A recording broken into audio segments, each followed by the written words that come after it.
जी, हमारे पास खबर यही है कि उसका ड्राफ्ट रेडी है और एक ड्राफ्ट प्रपोजल बना करके विभाग की ओर से माननीय मुख्यमंत्री जी के कार्यालय में भेजा गया था। अभी तक विभाग का सारा निर्णय वहीं से होता है, मुख्यमंत्री जी के कार्यालय से होता है, वहाँ भेजा गया था और वहाँ पर एक अंतिम निर्णय वहाँ से नहीं आ सका है। कुछ पॉइंट्स पर शायद उनके द्वारा आपत्ति दर्ज की गई है, उसमें कुछ सुधार की या बदलाव सीएम के द्वारा आपत्ति दर्ज की उनके कार्यालय के द्वारा, अब किन्होंने किया जानकारी नहीं है, लेकिन सीएम ऑफिस से कुछ उन पर सुधार और बदलाव की बात हुई है, तो इसलिए वो ड्राफ्ट अभी तक फाइनल नहीं हो पाया है। एक रफ ड्राफ्ट तैयार हुआ, उसमें बहुत सारे पॉइंट्स में कैटेगराइजेशन किया गया, टीचर्स का कैटेगराइजेशन किया गया, स्कूल्स का कैटेगराइजेशन किया गया। टीचर्स में भी जो असाध्य रोग से ग्रसित हैं, गंभीर रोग से ग्रसित हैं, दिव्यांग हैं, जो पति पत्नी दोनों शिक्षक हैं, महिला हैं और पुरुष हैं, 6 कैटेगरी बनाया गया। 6 कैटेगरी शिक्षकों की बनाया गया और स्कूल्स का भी कैटेगरी बनाया गया, जो सुदूर दुर्गम में है, जो शहरी क्षेत्र में है, जो ग्रामीण क्षेत्र में, इस तरह से कैटेगरी बनाया गया और सबके अलग अलग तरीके से पोस्टिंग की बात उसमें ड्राफ्ट में आई थी बात। हाँ, और सारे मीडिया में भी, अखबारों में भी ये सब छपा है। लेकिन ये ड्राफ्ट जब भेजा गया तो उस पर एक अंतिम मुहर जो लगनी थी माननीय मुख्यमंत्री जी के कार्यालय से, वो अंतिम मुहर नहीं लग पाई है, इसलिए अभी वो प्रोसेस होल्ड पर है, पेच फंसा हुआ है।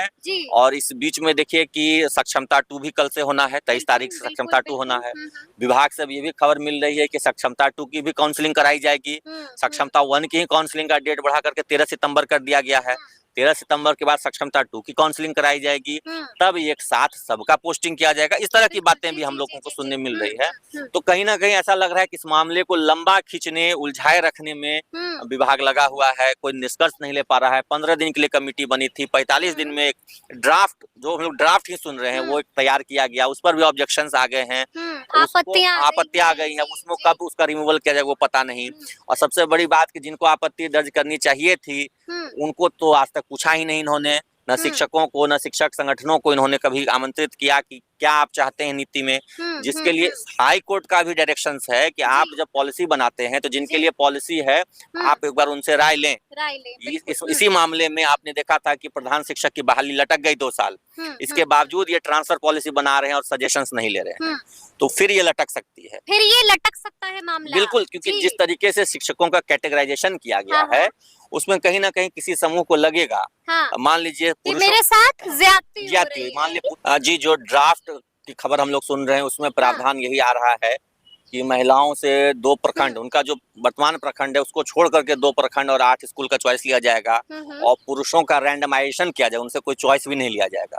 तो इससे तो कहीं ना कहीं पुरुषों को ऐसा लगेगा कि हमारे साथ ज्यादती हो रही है, हमारी बिल्कुल अनदेखी हो रही है। और जो हाईकोर्ट के गाइडलाइंस हैं कि कोई भी पॉलिसी बनाने से पूर्व, जो है फाइनल करने से पूर्व, आप आपत्ति लीजिए, जो सजेशंस हैं वो लीजिए, ऑब्जेक्शंस लीजिए, उसका भी पालन नहीं हो रहा है। तो ऐसे में ये अटक सकते। तो खुद सोशल मीडिया पे देख रहा हूँ, तरह तरह की प्रतिक्रियाएं आ रही हैं, हमारे व्हाट्सएप ग्रुप में आ रही हैं।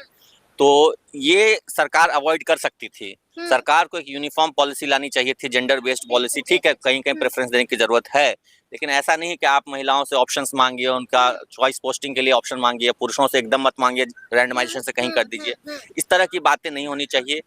शिक्षकों में आक्रोश पनप रहा है और इस तरह की कोई पॉलिसी आती है तो मुझे जो दिख रहा है सोशल मीडिया में, जो रिएक्शंस आ रहे हैं, हमारे व्हाट्सएप ग्रुप में जो डिस्कशंस हो रहे हैं कि कुछ लोग इसके खिलाफ हाईकोर्ट जाएंगे और हाईकोर्ट लोग इसके खिलाफ, हाँ, हुए और जब जाएंगे तो ट्रांसफर पॉलिसी फिर लटक जाएगी। जैसे कि आपने देखा ना, प्रधान शिक्षक में जो अनुभव का क्राइटेरिया रखा गया उसके कारण से 2 साल लटकी रही परीक्षा और अब जाके परीक्षा हुई, अब रिजल्ट आने वाला है।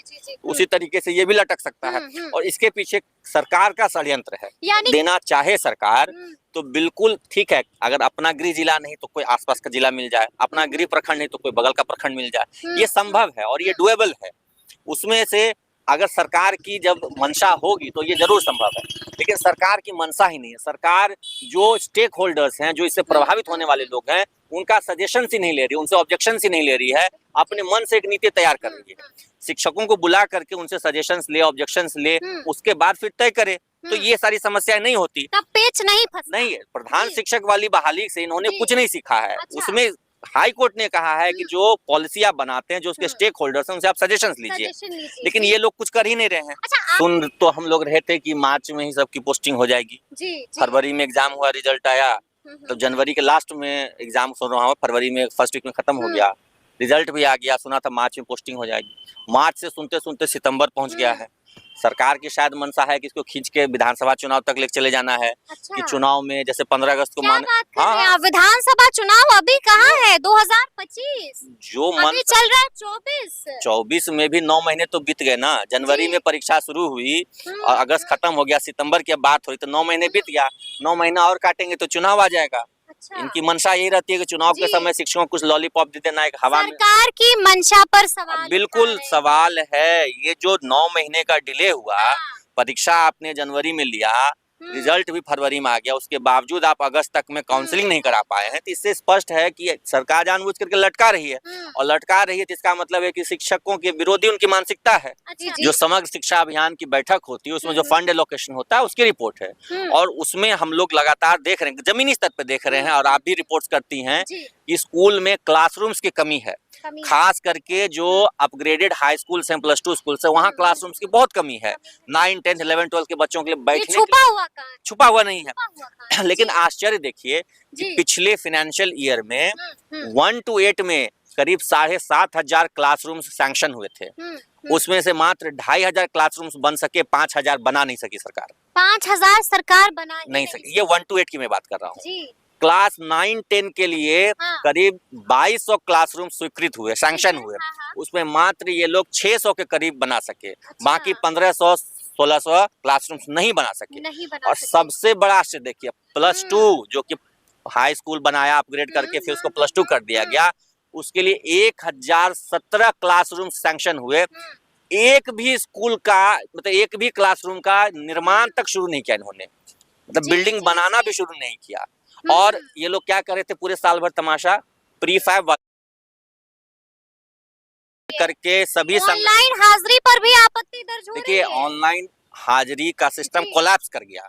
हम शिक्षकों ने उसका विरोध नहीं किया, हम लोगों ने उसको अपनाने की कोशिश की, लेकिन वो सिस्टम कोलैप्स कर गया। वो ऐप काम नहीं करता है सही से। आप अपने स्कूल में बैठे रहेंगे, लोकेशन 2 किलोमीटर दूर का दिखाता है, उससे परेशानी हो रही है। शिक्षक क्लास स्कूल में पहुंच करके भागे भागे फिर रहे हैं हाजिरी बनाने के लिए। हमने उसका कोई शुरुआती दौर में विरोध नहीं किया। हम लोग चाहते थे, लेकिन अब विरोध हो रहा है। हाँ, अब विरोध हो रहा है क्योंकि उसका इम्प्लीकेशन जो एप्लीकेशन है वो सही से काम नहीं कर रहा है, उसको इम्प्लाई नहीं किया जा पा रहा है सही से, तो दिक्कत आ रही है, व्यवहारिक परेशानी आ रही है। इसको लेकर शिक्षक टेंशन में हाँ, टेंशन में है ना। देखिए, नीति का हम स्वागत करते हैं। हम तो कहते हैं कि बायोमेट्रिक सिस्टम आप लगा दीजिए, उसको वाईफाई से या ब्रॉडबैंड कनेक्शन दे दीजिए, लेकिन शिक्षक अपना मोबाइल लेकर के छत पर तो कोई पेड़ पर तो कोई स्कूल से 500 मीटर दूर फील्ड में क्यों परेशान हो। हमारा काम समय पर स्कूल आना है, उसका बच्चों को पढ़ाना है, कि हम ऑनलाइन अटेंडेंस के लिए परेशान भागे फिरे। एज ए पॉलिसी बहुत स्वागत योग्य है। हम लोग चाहते हैं कि शिक्षकों के ऊपर जो तोहमत लगती है कि समय पर विद्यालय नहीं आते हैं, इससे सरकार हम लोग दाग जो है वो दाग दूर हो जाए। लेकिन आप एक बेहतर सिस्टम के साथ आइए ना। आप स्कूल टाइमिंग का भी जिक्र हुआ था उस मीटिंग में। स्कूल टाइमिंग तो मैंने शुरू बदलेगी कि नहीं बदलेगी? तो शुरू में कहा ना कि मंत्री जी, मुख्यमंत्री जी के बात की कोई तवज्जो नहीं दे रहे हैं पदाधिकारी, तो फिर हम लोग उसमें अब आखिर दांव हमारे पास जो आखिरी दांव हमारा तो आंदोलन है, संघर्ष है। तो उसके लिए सभी संगठन धीरे धीरे अपनी अपनी मीटिंग करके आंदोलन होता है तो पुलिस की लाठियां भी चलती हैं। देखिए, शिक्षक आंदोलन होता है तो दौड़ाया भी जाता है, वाटर कैनन का भी देखिए, शिक्षकों ने जब भी आंदोलन किया है शांतिपूर्ण किया है, पहली बात। दूसरी बात, जब भी सरकार ने जोर आजमाइश की कोशिश की है तो शिक्षकों ने डटकर सामना किया। हम लोग डरने वाले लोग नहीं हैं। 2-4 लाठी डंडे से डर के नोटिस भी आती है।